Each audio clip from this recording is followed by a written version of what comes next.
Okay, hi guys. We're going to continue with our motion and movement today. A lot of it's still going to be in calculator, but the expectation is that if you can take an integral by hand, that's what they might give you on the AP exam. So this could be, since the derivatives and integrals for motion usually are pretty simple, if they do give you a free response question based on motion, that means you should be able to take the derivative or integral of these.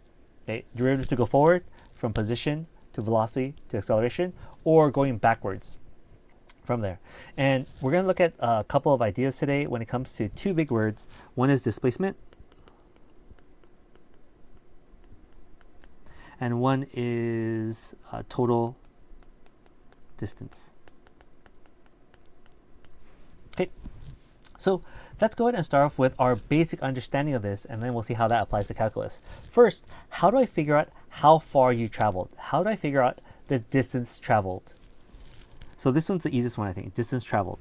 How do I figure out how far you traveled? So let's start with a simple idea. What if my velocity v of t was equal to 2t? Okay, velocity times time. So what does this mean? Am I traveling at a constant velocity? Well, no, because as time changes, so does my velocity. The example is if I plug in t as 1, I'm going at velocity at 1 is 2, right? But what if t was 2? The velocity at 2 is 4, right? So this idea, I want you to make sure you guys understand. This equation for velocity is that my velocity is changing. I want to use the word speed. I want to be careful with it there, because speed in calculus refers to specifically speed is the absolute value of velocity. Okay, so this is always a positive number. And when I say speed and velocity, velocity can be negative. I can head toward you or away from you. If I head toward you, that's a positive velocity, but if I head away from you, that's a negative velocity. If the cute boy runs towards you, that's positive, and if he runs away from you, that's negative. And if he runs away really fast, that's really negative. Sorry, Mr. Ko. Sorry, stop. Okay, so this part was wrong. I'm sorry. That's t is equal to 2, right? T is equal to 2. And at t is equal to 0, my velocity is going to be v of 0 is 0. Okay, 2 times 0 is 0. So you can see that my velocity is increasing. And we're not saying constant. What would a constant velocity look like?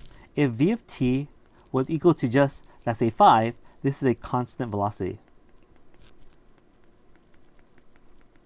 And a couple things we want to get out of our brain. Velocity can be changing, it can be constant, but we just want to make sure we know how to read it. If you have a variable in velocity, it's changing as time is changing. If I don't have a velocity, so if I don't have a variable in velocity, now it's finally constant. We're stuck there. I'm jogging at 5 miles per hour and I'm staying at 5 miles per hour. Now, we can also translate this to acceleration. If you guys remember, acceleration is the derivative, a of t is just the derivative of velocity. Okay? And if I take the derivative of velocity, we end up with just 2.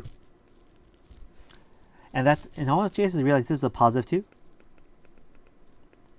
So how is the velocity changing? It's changing at an acceleration of 2. So it's increasing by 2.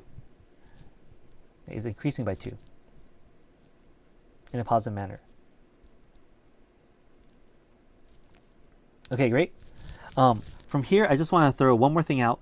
What was the original function? If velocity is 2t, what is the position function? If I take the integral of 2t dt, we end up with 2t squared plus 2t over 2t squared over 2 plus c. So the equation is just t squared plus c.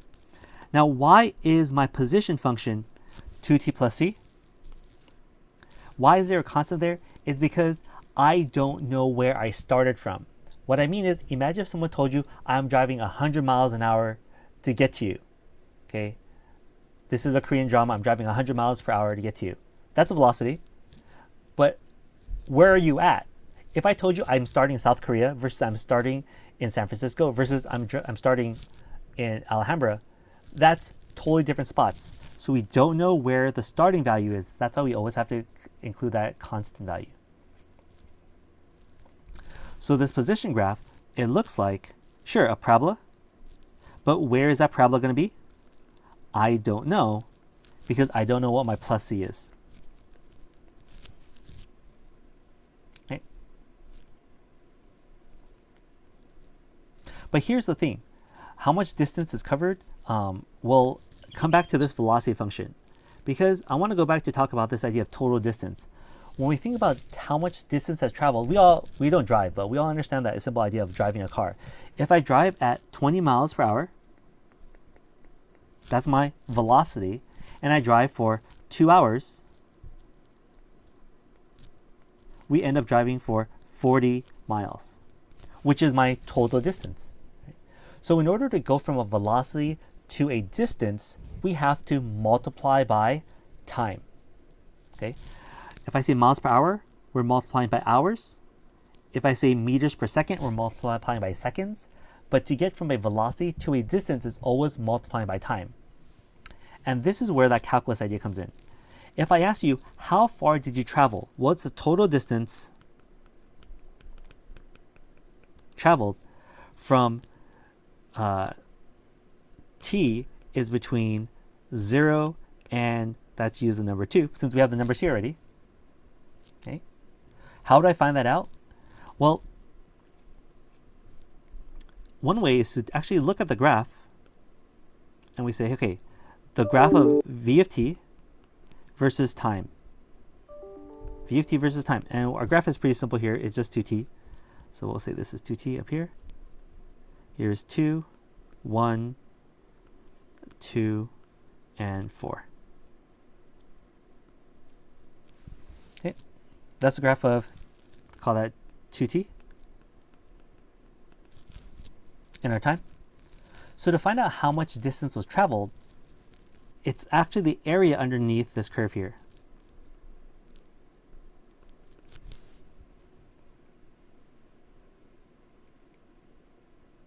Now let's go ahead and call this a triangle, right? This is a triangle because it's a really easy graph. Let's find the area of this triangle. The area of this triangle is 1/2 base times height, which is 1/2 2 times, I'm going to say this is 4, right? 2 times 2 is 4. And we're going to say this is equal to 4. All right, great. If the velocity was this nice linear, because it's a line, I could find the area very simply. But another way for us to talk about this, which is using our application of our calculus skills, is that I could find the area underneath any line by taking the integral. So we set this up integral as integral from 0 to 2 of my vt dt, which is the integral of 0 to 2 of 2t dt. Okay, 2t dt. Now when I take the derivative here, the integral, let's go ahead and it's 2t squared over 2. Then we're going to plug in 0 to 2. Everyone okay with me taking the integral using power rule here? The 2's divide out nicely, and we're left with t squared, plug in 2 and 0. 2 squared is 4, minus 0 is 4, which gives us our same answer here. It better, right? It better, okay. The idea is that this better work. If not, the earth will crack in two. Now, how does this actually apply? Remember how we said total distance is velocity, or this idea of miles per hour times time, right? It's our velocity times time. That is exactly what we're doing here. If you look at this equation, it's velocity times time. And what does velocity times time give you? It gives you distance. So what is this integral doing? It's adding up all the distances that are gained by this little bit of time. dt is a little sliver of time. And if I add up all those slivers, we end up with our total distance. Yes, a question was asked, will the problems include a initial and final? For the most part, if it's a basic problem, yeah, because they have to tell you when you start counting. Like at what time do you start and what time do you stop, and that's your total distance. if you don't have a stop time on it, you don't know when you're going to stop counting your distance. Okay. So I want to make sure this paints a pretty simple picture that the way we find total distance, we're using velocity, right? Because velocity times time gives us our total distance. And that could be very tricky because they're not always going to give you it as velocity. What if they give you as position? And how does that work? Okay. So first thing I want to make sure you guys get this straight. To find total distance, we're using our velocity function, not our position, not acceleration. The basic, start off is just velocity times time. Okay. What if my velocity was changing? And what if my velocity function was something like x squared minus 4? What if my velocity, not x squared, t squared minus 4?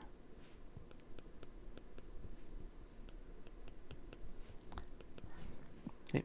The problem with this graph here, it's a parabola at 4 coming down to 2, right? From 0 to 2. We generally use t is greater than 0, right? T is, greater than or equal to 0. Why? Because we don't go back in time. This isn't Back to the Future. So starting from t is 0, I'm going to move forward. So how much distance was covered by this velocity? If you take a look. Wait, Mr. Ko, why is the graph oh, sorry. Thank down? you. I need to put a negative in front. I always forget to put the negative in front whenever I'm talking about this. The negative t squared minus 4. Thank you. So the negative t squared minus 4, and that's my velocity function. I want you guys to be cool with what's going on with this graph. Wait, plus 4. Oh my gosh, why did I put the negative in the wrong spot? Oh my goodness. Happens to all of us. Happens all of us. Except I have to minus points when you guys do it. Mr. Ko, B minus. Okay, so if I plug in 0, we end up with a 4 value, right? Okay. So since this isn't a straight line, that's what calculus is for. It allows us to find the area underneath this curve, even though it's a curved and not a straight. So we can't solve this using a geometric shape. I can't stick a triangle there. I can't stick a square in there. We can rough it with a bunch of rectangles, sure. But what if I ask you again, what is the distance traveled, or total, let's say total distance traveled, followed by this problem, t squared is equal to negative t squared plus 4, between t is between 0 and 2. I'm going to close the 0 and 2. Right. Well, to find out distance, isn't that velocity times time? That's what distance is for us. Remember that. That's going to be important for us. It'll clarify a lot of problems that you may have. So we're adding up all our velocity times time between 0 and 2. And our velocity function here is 0 between 2 negative t squared plus 4 and then dt. Great. And I can do this by hand, but I want you guys to use your calculators on these problems. Okay, just go ahead and plug this in your calculator and see what number you end up with. You guys go ahead and type it yourself. I'm going to go ahead and do it by hand because I'm waiting for you guys to plug this in your calculator. So t cubed over 3 plus 4x, plug in 2, 0. Then we end up with 8 over 3. It would be 14, Mr. Ko. 14? Yeah, when you said negative t3 over 3 plus 4. Don't we have to keep it with t? I got 16 over 3. 16 over 3? Okay, and that's what I got. Yeah, I got 16 over 3 too. Yeah.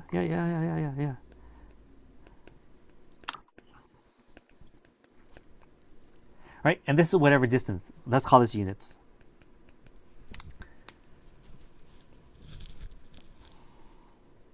How do you plug t into the calculator? No. Can you just okay, great X? question. Don't plug t, just use x. So this would be x, and this would be x on your calculator. The idea is it's some random variable. Oh, okay. And that random variable is a variable that you choose.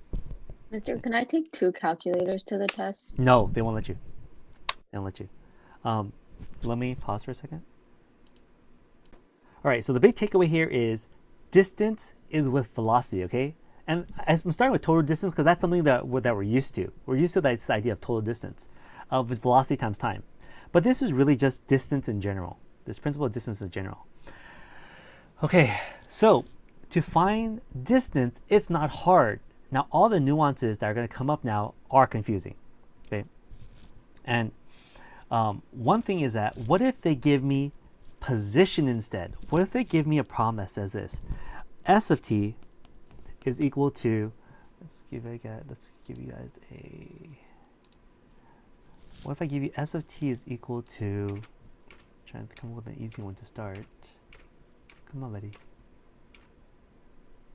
S of t is equal to, let's use t squared minus, oh wait, sorry, give me a sec.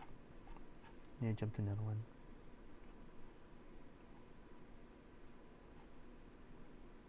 Let's use this one.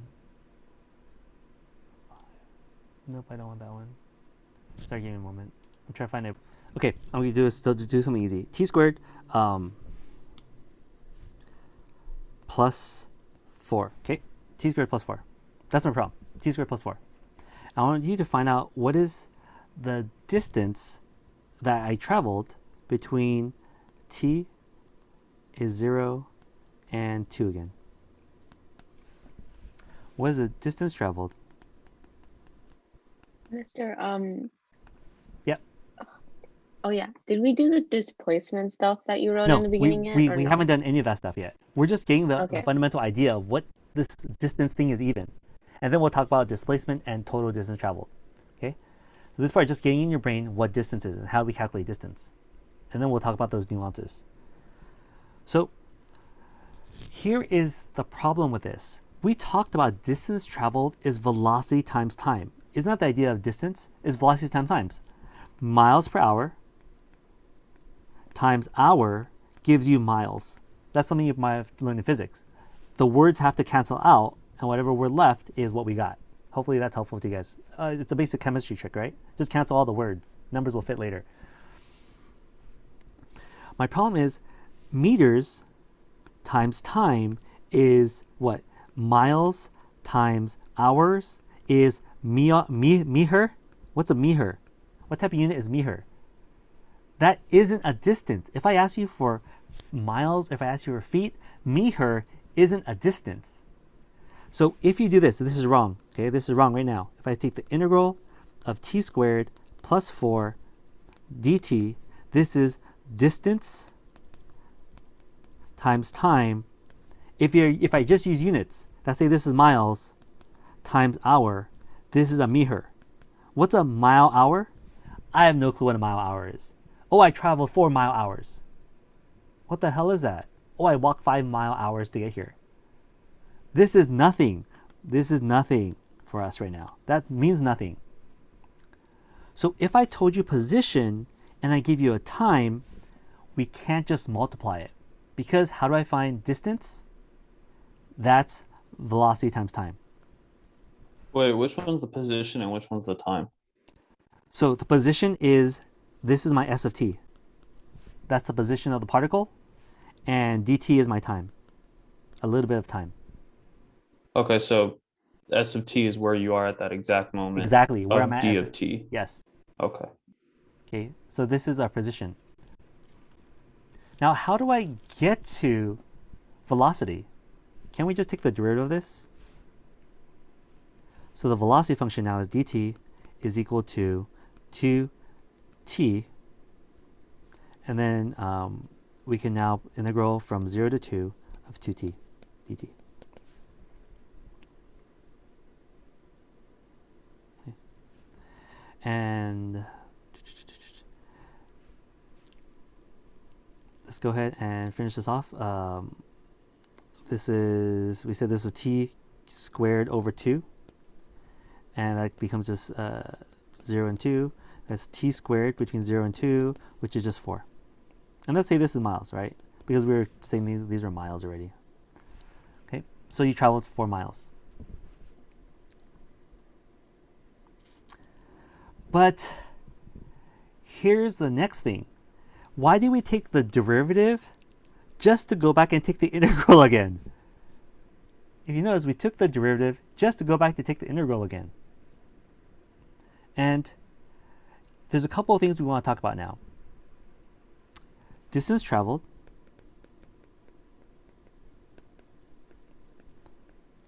that's right, it was 4 miles, right? Distance traveled was 4 miles. That's how far we traveled. But what is my position? Well, if I go back and look s of 0, what is s of 0? What is my initial position at t of 0? Well, that's 0 squared plus 4 is 4. So here's the idea. If I start off my graph at 1, 2, 3, 4, right? That's where I start off my graph. This is at 0. After 2 hours, let's say, 2 hours, where am I at? Well, we said distance traveled is 4. My initial position, p naught, plus distance. So my initial position was 4, plus the distance traveled was 4. That gave us 8. And if I say what is my position as at 2, that's 4 plus 4 is 8. So give the same answer.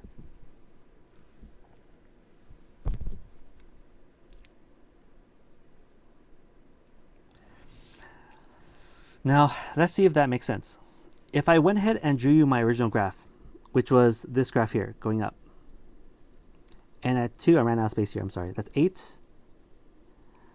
If I told you s of 0 is 4, and s of 2 is 8, folks, how far did I travel? We traveled 4, which is our answer here, which is all the work that we did when we could just minus the position. This is being a little lame here, but if I told you I was at mile 4 when we start, and at 2 hours later, I'm at mile 8, how far did you travel? You traveled a distance of 4 miles. Okay. So the idea is everything is not broken. No matter how we look at this, there's a lot of different ways, like algebraically, to look at this too. But looking at this calculus context, we use a derivative to find velocity. We took the integral of velocity to find out distance. And then if we bring that distance back to initially where we started, yeah, you traveled 4 miles. Yeah, you traveled 4 to get to 8, which is what we could have just done. Okay, given the So position. your position would be, we would answer as 8, and your distance would be answered as 4. Yep. Yeah. Okay. Now, couldn't we just subtract s of 2 minus s of 1 to figure out the distance traveled? Oh, s of 0? Yeah, you could do that. Now, here's something I want to point out. What if the graph looks like this? Call this 2 and call this 6. Okay? 6. What is the displacement now? It's a different term. What is the displacement? The displacement, and we'll say this 0 and 4. What is the difference between these two spots? If this was s of t, what is the difference? How far do we move between t at 0 and t at 4? We only moved 4 spots. But didn't we travel a lot more? Because we went past, let's say this is like 10 over here, we went up and then we came back down. So there are 2 different values we're looking at. One is just, hey, I started off here, and at the end of the run, where are you at? Versus the journey along the way. Okay. And this idea here is we're looking at, please remember we're looking at this one-dimensional plane of, think of this ball. And the ball is going forward and backwards here. So the ball went to 10 and then came back to 6. And let's call this 4 initially. Oh, 2. The ball went to 10, they came back to 6. Versus the ball just went from 2 to 6. No, the ball didn't go from 2 to 6. It went all the way to 10 and then came back. Okay, it went on a long journey. And that's our total distance. The total distance is the whole journey. I call that the journey. And your displacement, it's just your final result. And that's like an easy way of thinking about it. Ish. Okay. So I want you to look at what we did here. We said just the displacement is what is your initial minus your final. Now, here is the calculus way of looking at it. Ready for the calculus way of looking at it? Weren't we doing calculus already, Mr. Ko? Let's take back our example here of our s of t is t squared plus 4. S of t is So t could squared. you go up for a second? Yeah, sorry about that. Draw all these weird pictures.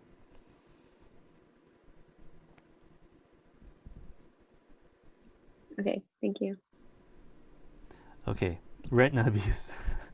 All right, t squared plus 4, that's our position. Now, if I ask you, find the, let's use the word displacement. I just really want to find out between 0 and 2. Okay, find the displacement between 0 and 2. I used 2, right? Yeah, 2. We're looking for what is s of 0, sorry, s of 2 minus s of 0. Why is this? This is our final position, and this is our initial position. Right? It's almost like how much money did you make in the end? You made a lot of money, you lost a lot of money. How much money did you make in the end? Just tell me your final values. Where are you at? But let's do this in a calculus way. We went and we took the derivative, didn't we? Of t squared plus 4. And then after we took the derivative, didn't we take the integral of that?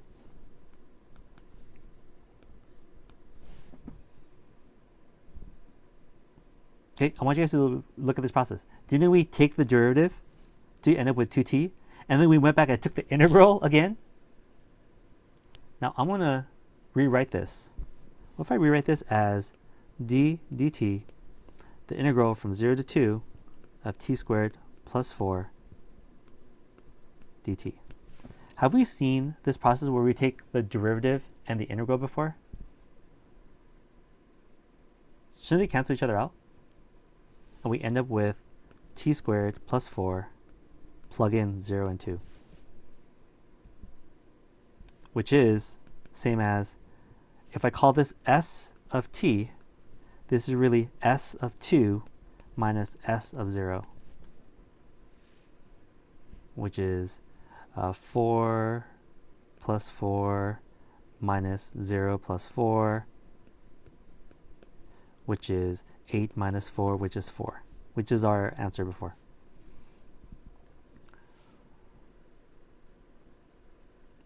In our steps of doing calculus, they just gave us back our Algebra 1 answer. So what happens when they ask you to find the distance traveled when they give you the position function? You could look at this in a calculus way. That's get from position to velocity, which makes sense. And if I take the integral of velocity, that gives me back to the distance, the displacement, right? How far do we move?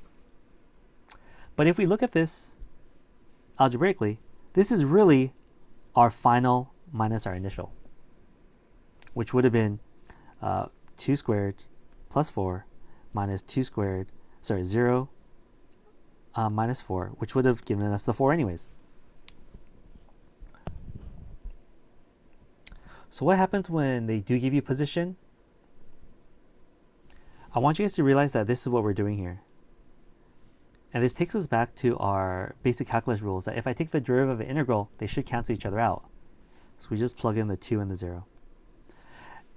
As a flashback, if you remember our fundamental theorem of calculus rules, if I say d over dx of 0 to x, let's say sine of x dx, oh sorry, sine of t dt, this should be t's.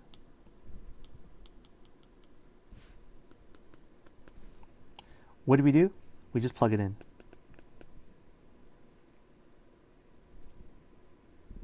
Right? Oh, sorry, that was an x, sine x. Gosh, what am I doing? we can go back and we can look at what happened to the constant. If I take the integral here, well, we took the derivative, didn't we? Where did we go? If you remember, we took the derivative, we ended up with t squared only. Just this is a sidebar. If you saw that we took the derivative, we ended up with t squared. Why do we have a 4 here? They're not the same, right? Why does one say t squared and one say t squared plus 4? And does the 4 really matter? Take a look here. Does the 4 really matter in the end? No, we were going to cancel them out anyways. The plus and minus version, we're going to cancel each other out.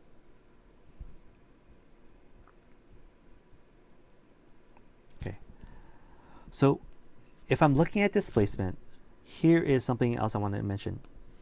If I say v of t is a graph that looks like this. Okay. And this could be a basic sine graph. This is, let's say, 1 hour into my journey. And then this is 1 hour, 2 hours. I want you to take a look at this idea of this little travel guide here. And let's say this is nicely, perfectly balanced. It's not like as ugly as I drew it. And this is just a concept idea, okay? Just a concept idea.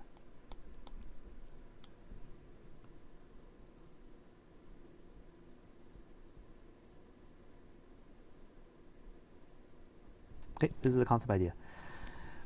If I traveled velocity times time, that will give me some distance. I want you guys to realize this is positive, right? Okay, is a positive times a little bit of time. But over here, all my velocities are negative.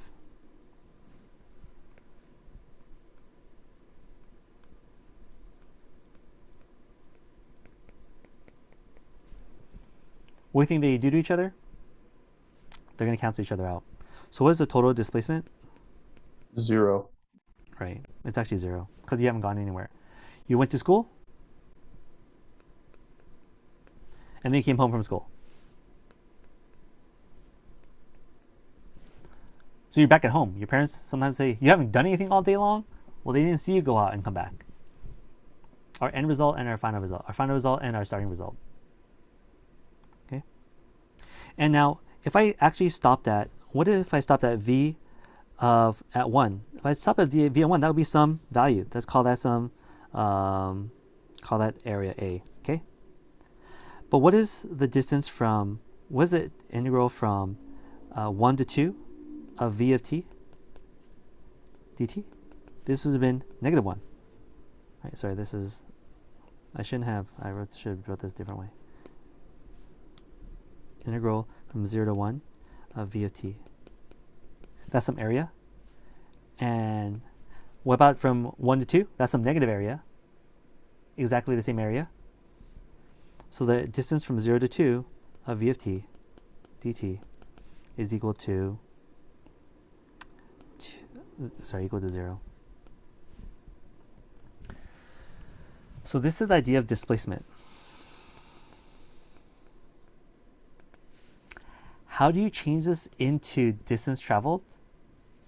Well, when you walk to school and you walk home, you have to walk, right? That affects your energy. It's not like you zero balance the energy at the end. Oh, I spent no energy because I walked to school and walked home. No. So what we do is we count all our negatives as positives.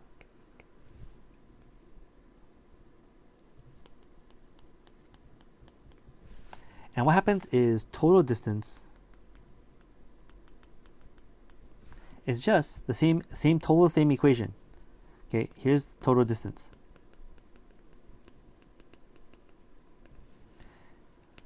What we do is, and we instead though, we say it's the integral from 0 to 2, absolute value of v of t dt. By just sticking an absolute value sign there, like when we were doing area between two curves, we could break it up and flip our y1 and y2 around to figure out which one was on top. Or we could just do absolute value. And this is our fast way of finding total distance traveled. Total distance traveled is velocity times time, but we're going to make all velocities and time distances positive so we can add them up together. I'm going to bill you for all these values. And that's really the main difference between the two. If I just took a straight integral, okay, take a look here. Sometimes the value would be positive, great. and sometimes they would be negative, and it would just add them up indiscriminately. It would just add them all up. And whatever value we end up at the end, that's a sum of our positive and negative values together. But when I term it distance traveled, you want to, if you include absolute value sign, it makes all those positive. Now the long way to do this is to find where they intersect from 0 to 1 of v of t dt plus the negative version from 1 to 2 of vt dt. So what I did here was I know that this will be negative, and we stuck a negative sign on there. And that would have flipped it to be a positive. But why do all that work? And the answer is we're not. Okay. So let's reiterate what the final step is. To get to distance, it's velocity times time. That's our idea of distance, velocity times time. How do we count how far we have traveled? It really depends on what you're looking for. Are you looking for our final position from start to end? How far are we away from my initial position? That's displacement.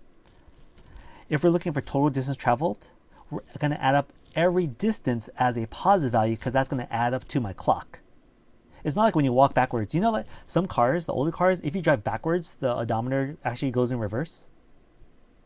So if I'm driving in reverse, it actually goes from 1 mile to 0 miles to -1 miles. It would actually go back. That what in happened reverse. in Ferris Bueller? They tried Ferris to drive Bueller, that's right. backwards and then it Thank fucked you. up. Exactly. If like two of you guys who watched that movie, my favorite Ferris Bueller's Day Off, they drove backwards in that car. And that's back in the day. Nowadays with digitals, they're too smart for that. And how would you drive like -3,000 miles? Okay. So we can make all our values positive, and then we add those up. So that's it. Now the question is, will you remember which one is which? And the big deal is the word displacement. Displacement just means the difference between two values. How far have they changed from your initial to our final? How far have they changed? Total distance traveled refers to the journey.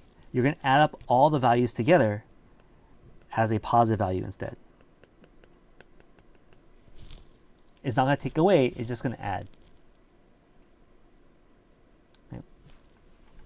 And the way we figure that out is just we add absolute value sign to our So, velocity. Mr. Ko, is distance and displacement the same thing, or those are two different things? See, distance traveled and displacement are... What happens is the reason why we say total distance is to refer to the whole journey, but they are different. Displacement is just how far you are away. I don't care about the journey. But I think also in context, if I say, how far did you run today? Right? That's a distance question. But they're asking total distance for that. I just mean like, yeah. So Okay. we're distance in general, right? Yeah. And I would say distance in general would be the same as, Displacement. I would say, see, that's why it's about how you read the question, unfortunately. All right.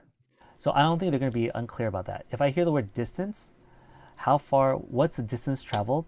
I generally would think of that as total distance. Okay. Thank you. If they, for instance, say, wow, how far has your position changed? That would be displacement. Okay,